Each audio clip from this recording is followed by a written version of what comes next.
கல்லர் மறவர் அகமுடையர் நம்ம நிறைஞ்சிருக்கிறோம். கல்லர் மறவர் அகமுடையர் நம்ம நிறைஞ்சிருக்கோம். எந்த காரணத்தை கொண்டு நம்ம 3 பேருமே அண்ணன் தம்பி தான் அப்படின்னு நீங்க நினைக்கிறோம். நானும் பல இடங்களுக்கு போய் பேசிக்கிட்டே தான் இருக்கிறேன். அந்த தேவமாறு இந்த தேவமாறு அப்படிங்கிற வார்த்தையை பேசாதீங்க. நமக்கு குலதெய்வம் தான் வேற வேற, ஆனா இனங்கிறது ஒண்ணுதான். அது நம்ம தேவரன் தான், முக்குளத்தூர் தான் அப்படி நீங்க எல்லாரும் நினைக்கணும். இன்னைக்கு சம்மந்தம் பண்ணியாச்சு. கல்லற மரம் அகமுடையில நீங்க சம்மந்தம் பண்ணி நீங்க எல்லாம் நல்லபடியா போயாச்சு. புரியுதா? இன்னமும் அவன் கல்ல அவன் மரமா அகமுடியான்னு சொல்லி சொல்லாங்க. பிரிச்சாலும் சூழ்ச்சி நடக்கு. நம்மளை எப்படியாவது பிரிச்சிடணும். கல்ல மரம் 3 பேரும் ஒண்ணு சேர்ந்துட்டா, கல்லனும் மரவனும் அகமுடையானும் 3 பேரும் ஒண்ணு சேர்ந்துட்டோம்னா தமிழ்நாடு அரசியலே மாத்திடுவான். 1.5 கோடி ஓட்டுக்கிட்ட வந்துடும் நமக்கு. புரியுதா? 1.5 கோடி பேர் இன்னைக்கு ஜனநாயகம். இன்னைக்கு வந்து ஜனநாயகம் மன்னர்கள் ஆட்சி கிடையாது. இன்னைக்கு மன்னர்கள் யாருன்னா வாக்கு வங்கி தான். எந்த சமுதாயத்துக்கு அதிக வாக்குகள் இருக்கோ அவன் தான் அந்த நாட்டோட மன்னன். அவனை தான் அரசாங்கம் கெஞ்சும். புரியுதுங்களா? அதனால சொல்றேன், நாம அந்த 1.5 கோடி தேவமாறு ஒற்றுமையோடு இருக்கணும். ஒற்றுமையோடு இருந்து நம்ம அரசியல் பவரை மீண்டும் நம்ம அந்த நாட்டை ஆளணும் அப்படின்னு சொல்லி நினைங்க. நாடாண்ட பரம்பரையை இன்னைக்கு அரசியல்ல நம்ம வந்து மிகப்பெரிய பவரா இருந்தோம். உங்க எல்லாத்துக்கும் தெரியுங்களா? அரசியல்ல நீங்க எடுத்துக்கிட்டா நம்ம பவரா இருந்தோம்ல. அப்ப நம்ம இன்னைக்கு ஓச்சு கட்டது யாரு?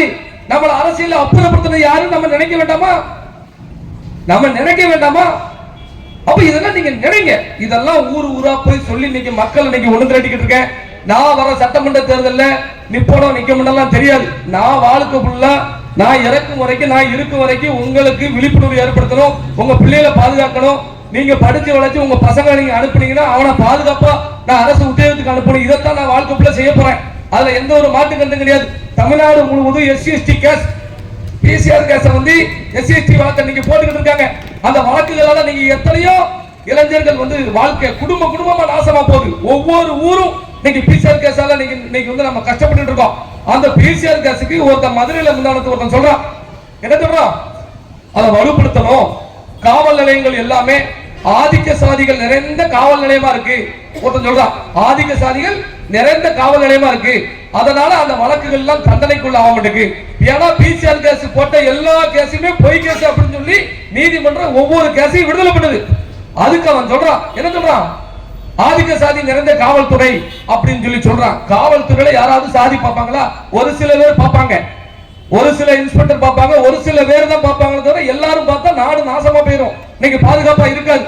அப்ப என்ன பண்றான்? தண்டனை கொடுக்க முடியாங்க.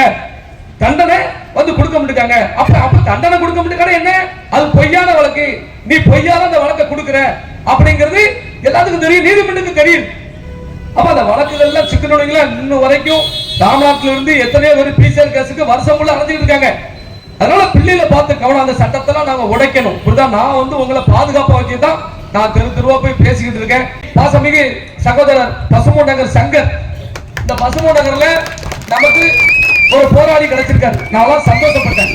எதுக்குன்னா ஓயாம நாங்க வர முடியாது. ஒரு பிரச்சனைனா நான் ஓயாம இங்க வந்து உங்களை வந்து பார்க்க முடியாது. அன்னைக்கு நைட்டு 12:30 மணிக்கு தேவ சமூகத்தை சேர்ந்தவங்க ராமேஸ்வரம் போயிட்டு வரையில 12 மணிக்கு அந்த வண்டியை அடிச்சு உடைக்காங்க. வண்டி அடைச்சு உடைக்கும் பொழுது அவங்க ஆபத்துல இருக்காங்க. ஆபத்துல இருக்கும்போது எனக்கு போன் வருது, அண்ணே ராமநாட்டுக்கு வந்தோம்னே, நாங்க திருப்பூர்ல இருந்து வந்திருக்கோம்னே, திருப்பூர்ல இருந்து நாங்க வரும்பொழுது ராமநாட்டுக்கு போயிட்டு வரையில ஒரு கும்பல் எங்களை அடிச்சிட்டாங்கண்ணே அப்படின்னு சொல்லும் போது உடனே என்ன பண்றேன்? போன் பண்றேன். நம்ம பசங்களுக்கு சகோதரர் சங்கருக்கு அடிச்சு, ஏன்னா எப்படியாவது போங்க, ஏன்னா நம்ம ஆளுகளை போது இந்த மாதிரி அடிச்சிட்டாங்க. குறிப்பிட்ட ஒரு சமுதாயத்தை சேர்ந்தவங்க, அந்த சமுதாயத்துல நல்லவங்க நிறைய இருக்காங்க. ஒவ்வொரு சமுதாயத்துல கெட்டவங்க இருப்பான் பார்த்தீங்களா, அவன் தாக்கிட்டான். ஆனா உடனடியா அத்தனை பேர் படையும் கூட்டிட்டு அன்னைக்கு முருகேசன்ல இருந்து நம்ம டீம்ல இருந்து நம்ம உச்சிப்புள்ளில இருந்து எல்லாருமே அவளை விரும்பி அந்த இடத்துல போய் அந்த மக்களுக்கு பாதுகாப்பா பகல் ஃபுல்லா இருந்தாங்க. ராமநாடு SP ஐயாக்கு போன் பண்ணேன். ராமநாடு SP ஐயாக்கு போன் பண்ணி, சீக்கிராஜா நான் நடவடிக்கை எடுத்துட்டேன், ஸ்பாட்லயே வந்துட்டேன். ஏன்னா அவரு அன்னைக்கு தூங்கல. இன்னொன்னு நினைத்துருமா, மிக சிறப்பான எந்த ஒரு நடவடிக்கையும் எடுக்க தயங்க மாட்டாரு. தப்புன்னு வந்துச்சுன்னு உடனே தட்டி கப்பாரு. எல்லா மக்கள்கிட்டையும் கொஞ்சம் நியாயமா நடந்துக்கிட்டாரு. அவர் வந்ததுல இருந்து பொறுப்பு தந்து ராமநாட்டுல எனக்கு தெரிஞ்சு இத்தனை ஆண்டு காலத்துல மிகப்பெரிய லெவல்ல எந்த ஒரு வன்முறையோ பிரச்சனையோ கிடையாது. மிக சிறப்பான முறையில அவர் இந்த இடத்துல இருந்து பணி செஞ்சுட்டு இருக்காரு. இந்த நேரத்துல ராமநாதபுரம் மாவட்ட SP அவர்களுக்கும் காவல்துறைக்கு நான் நன்றி தெரிவிச்சுக்கிறேன்.